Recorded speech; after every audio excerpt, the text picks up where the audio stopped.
गोविंद गुरु माने गुरु भगवान को नमस्कार करूं। दंडवत गोविंद गुरु। गुरु भगवान, गोविंद माने भगवान, गुरु मीन गुरु। गुरु भगवान को दंडवत प्रणाम करूं और बंधु अविजन सोए। पहले भय प्रणाम ते नमो जो आगे होए। ऐसे महापुरुष गुरुदेव के तुल्य आगे और पीछे जो भी आए हैं उन संतों को नमस्कार है। गुरु को कीजय दंडवतम, कोटि कोटि प्रणाम। कीट न जाने भृंग को, यूं गुरु कर ले आप समान।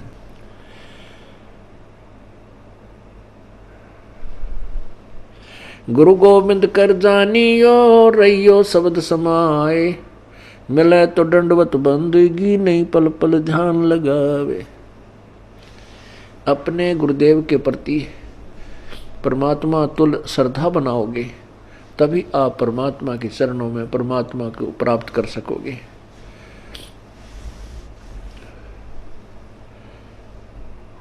गुरुदेव में कैसे आपकी श्रद्धा बनी वह बताया है कि सामने आए तो दंडवत प्रणाम हो, और नहीं तो फिर उन्हीं का ध्यान, उन्हीं के द्वारा दिए गए मंत्र पर विवेचन, उसका सिमरण, और रह रह कर आपके हृदय ये आत्मा ये पुकार करेगी, तड़फेगी को हो ऐसा निर्मल ज्ञान है भगवान कहाँ थे, अगर गुरु जी ना मिलते तो हमारी क्या दुर्गति होती। इस तरह की विवेचन जो करना है यह भी गुरुदेव का ध्यान है।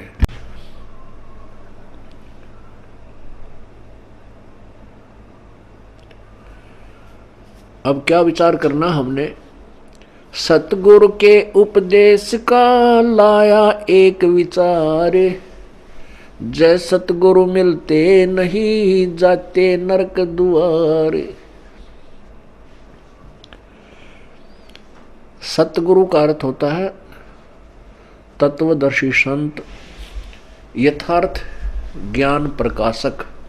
जो सच्चा ज्ञान देने वाला है वो सतगुरु होता है। सतगुरु के उपदेश का लाया एक विचार। जय सतगुरु मिलते नहीं, जाते नरक दुआर।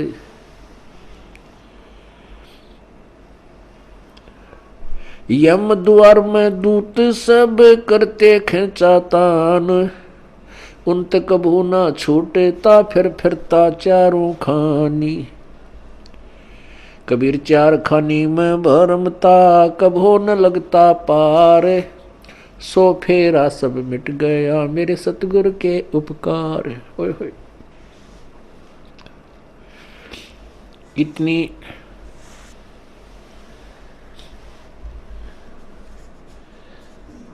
हृदय विदारक वाणी परमेश्वर ने बोली है कि सतगुरु माने पूरे संत से और प्रॉपर वे ऑफ वर्शिप, यथार्थ परमात्मा की भक्ति हमें प्राप्त हुई तो हमारा कितना दुख निवारण हुआ।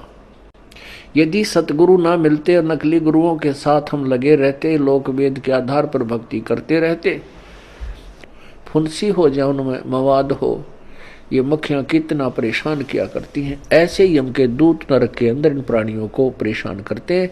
इनके शरीर पर ऐसा उस पाप के कारण ऐसी व्यवस्था बन जाती है सूक्ष्म शरीर पर, और जिसमें यहाँ से लेकर के यम के दूत चलते हैं भक्तिहीन प्राणी को, और जो भक्ति कर रहा है लेकिन शास्त्र विरुद्ध कर रहा है उस प्राणी को, तो वहाँ नरक में डालने के लिए झुंड के झुंड को, पूरे समुदाय को लठ मार मार कर ले जाए। जैसे किसी पशु को फाटक में रोकते हैं और वो उसमें जाने से आनाकानी करता है, वापस भागता है, तो उस पशु को लठ मार मार कर और फाटक में बंद कर देते हैं। ऐसे ही यम के दूत लंबे लंबे भाले लेकर, हाथों में गदा लेकर के इनको कूटते हुए और उस नरक के अंदर ठोक देते हैं। ये वापस भागते हैं क्योंकि आगे इतना बुरा हाल, इतना गंदा स्थान, और जो पहले के प्राणी वहां डाल रखे हैं वो बुरी तरह चिल्ला रहे होते हैं। अब उनको देख करके ये वापस भागने की चेष्टा करते हैं और पीछे तो फिर वो यम के दूत कुटे। वहां उनकी जो रिहर्सल होती है वह खेचा ताण, उस खेचा ताण की बिरान माटी, वो दुख और फिर नरक के अंदर कष्ट। उसके बाद क्या होता कि 84 लाख योनियों में कभी कुत्ते बनते, कभी गधे बनते, सुअर बनते, गंदी नाली के कीड़े बनते। वो सब सारा का सारा कष्ट परमेश्वर के इस सत्य नाम से, पूरे संत के ज्ञान से और उनके द्वारा बताई गई भक्ति विधि से सब आप बाईपास निकल गए। न नरक में जाना पड़ेगा, न काल की तपस्या पर आपको जाना पड़ेगा, और न ही 84 लाख योनियों में आपको जाना पड़ेगा। पुण्यात्माओं, आप तो बालक हो, क्योंकि भक्ति मार्ग का ज्ञान कभी हमने सुना नहीं।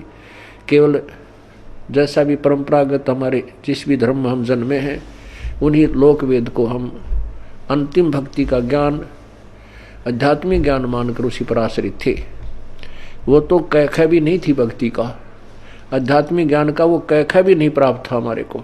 अब ये विस्तार से एक पूर्ण इतिहास आपके समक्ष प्रभु दत्त पेश किया जा रहा है।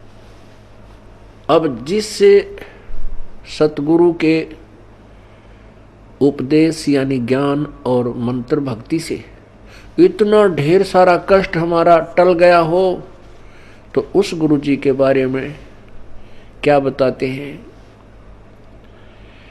कबीर चार खानी में भरमता, कभो न लगता पार, सो फेरा सब मिट गया सतगुरु के उपकार।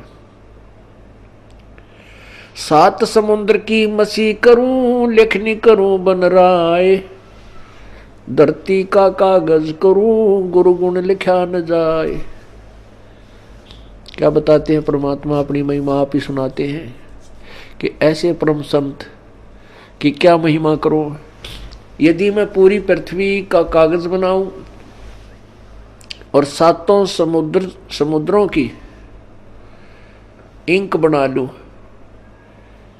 एक पेड़ में एक वृक्ष की कितनी कलम बन जाएंगी बिना गिनती की। और फिर कहते पूरे समुद्र के सारे समुद्रों की इंक बना के और धरती के जितना लंबा कागज लेकर जो लिखने लगूं। तो ऐसे सतगुरु की महिमा, उनके गुण का मैं गुणगान नहीं कर सकता, नहीं लिख सकता। वो थोड़ा पड़ जावे, 7 समुद्र भी खत्म हो जाए, वो कलम भी घिसने और कागज भी छोटा पड़ जावे, तो अभी पर उस ऐसे संत की महिमा शेष रह जावे। कबीर बलिहारी गुरु आपना, घड़ी घड़ी 100 बार, मानुष से देवता किया करत न लागी बार। कबीर गुरु को मानुष जो गण, और चरणामृत को पान, ते नर नरक में जाएंगे। दिएगा ये अनमोल ज्ञान रह रहकर उमंग के साथ याद किया जाता है, और ऐसे संत के प्रति एक विशेष श्रद्धा बनती चली जाती है। बलिहारी गुरु आपना, घड़ी घड़ी 100 बार, मानुष से देवता किया करत न लाई वार। हम मनुष्य का शरीर अवश्य रखते थे, लेकिन कर्म मनुष्य के हमारे नहीं थे। मनुष्य के कर्म अब प्रारंभ हुए हैं, बुराइयों से दूर होना और परमात्मा का यथार्थ भक्ति मार्ग ग्रहण करना। किसी को लूटना नहीं, चोरी नहीं करना, मिलावट नहीं करना, रिश्वत नहीं लेना, किसी की आत्मा नहीं दुखाना, क्योंकि आत्मा हम वैसे नहीं दुखाने से बंद हो सकते। हम मिलावट करने से या रिश्वत लेना वैसे नहीं छोड़ सकते जब तक हमें इसके होने वाले दुष्प्रभाव का ज्ञान ना हो। जैसे विष से हम क्यों डरते हैं, क्योंकि उससे होने वाले दुष्प्रभाव से हम पूर्ण परिचित हैं। और नादान बालक उसी बोतल में जिसमें विष रखा हो मुंह का लगा कर पी ले और जान मृत्यु को प्राप्त हो जाए, जान से हाथ धो बैठे। ऐसे ही जो बुराइयां करते हैं वो अपना जीवन बर्बाद कर रहे हैं। जिसमें हम तत्व ज्ञान के कारण ये पूर्ण ज्ञान हो जाएगा कि जो हम कर्म करते थे वो विष खा रहे थे, तो हम अब पुनः विष नहीं खा सकते। इसलिए परमात्मा अपनी महिमा भी बताते हैं कि गुरु मानुष से देवता किया और करत न लागी बार।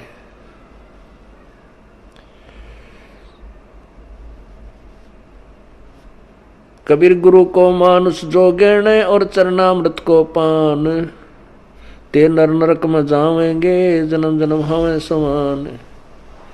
गुरु मानुष कर जानते ते नर कहिए अंध, ओवे दुखी संसार में आ गए यम के फंद।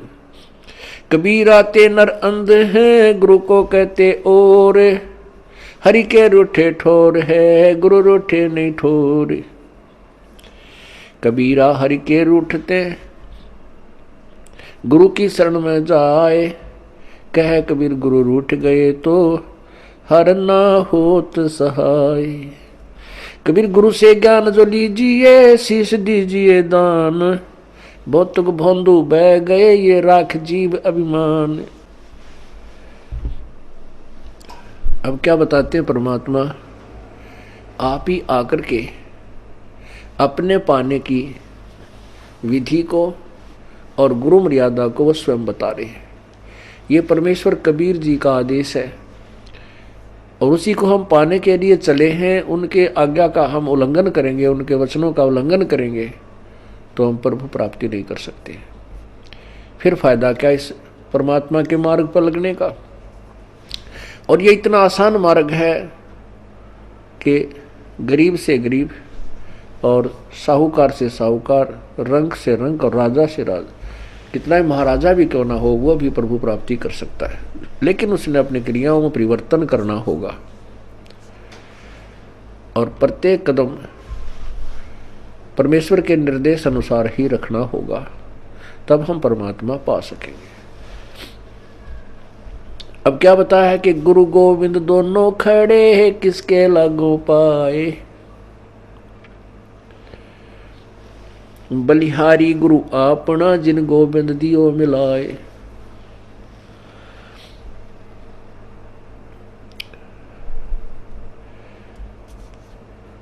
कबीर गुरु के रूठ त्या हरि की, कबीर हरि के रूठ त्या गुरु की शरण में जावे, कहे कबीर गुरु रूठ गए तो हर ना होत सहाय।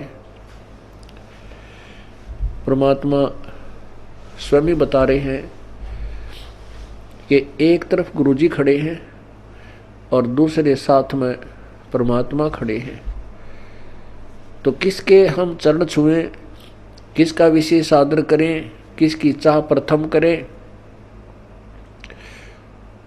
आप ही उत्तर दे रहे हैं कि बलिहारी गुरु आपना जिन गोविंद दियो मिलाए। अब इस उदाहरण को आपको समझाया जाएगा कि जैसे वान समझो और नलके को गुरु जी समझो, तो इन दोनों में से कहते मैं किसके चरण छूं अर्थात किसको महत्व दूं। आप ही उत्तर देते हैं कि बलिहारी गुरु आपना जिन गोविंद दियो मिलाए। मटके में 10 किलो 20 किलो पानी है, जल है, और उसने कोई वो गिर जाता है, टूट जाता है, खत्म हुआ, या पीने से भी वो समाप्त हो जाता है। यदि हैंडपंप ठीक है, वो खराब नहीं है, तो इसे 1000 मटके भर देगा। कहने का भाव ये है कि यदि आपका राम कब रूठ गया, कबीर हरि जय रूठ जा, कबीर गुरु जय रूठ गया तो हर नहीं होत सहाय।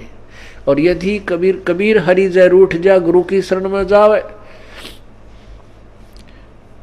जिसमें आप जी के ऊपर किसी व्यक्ति के ऊपर आपत्तियों का दौर शुरू हो जाता है, वो स्वयं कहने लग जाता है भी मेरा राम रूठ गया, मेरा परमात्मा रूठ गया, मेरे थे मेरा भाग फूट गया, मेरा राम रूठ गया, तो उसके पुण्य समाप्त हो गए, पाप कर्मों से वो प्रभावित हो रहा है। जैसे आप कहीं खेत में या मजदूरी कहीं कर रहे हो, आपने एक मटका पानी का लेकर गए, वो काम करते करते पीते रहे, वो समाप्त हो गया, आपका जल खत्म हो गया, आपका राम रूठ गया। यदि जल और नहीं लाओगे तो प्यासे मर जाओगे।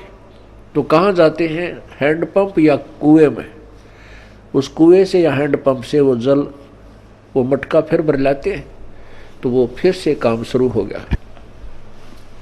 पुण्यात्मा जो दुखी प्राणी हैं उनका राम रूठ गया, उनका राम रूठा हुआ है, उनका भगवान रूठा हुआ है, क्योंकि उनके पुण्य समाप्त हो गए। वो जल थोड़ा बहुत था वो पी प्या लिया, तुमने खत्म कर दिया। अब कहाँ जाएंगे उस जल को लेने के लिए? हैंडपंप पर। हैंडपंप से आप फिर मटका भर लाइए, मटका भर लाए, फिर जो अभाव, जल के अभाव से जो कष्ट था वो समाप्त हो गया, आपके प्राण बचे। ऐसे ही गुरुजी हैंडपंप है और जल भगवान है।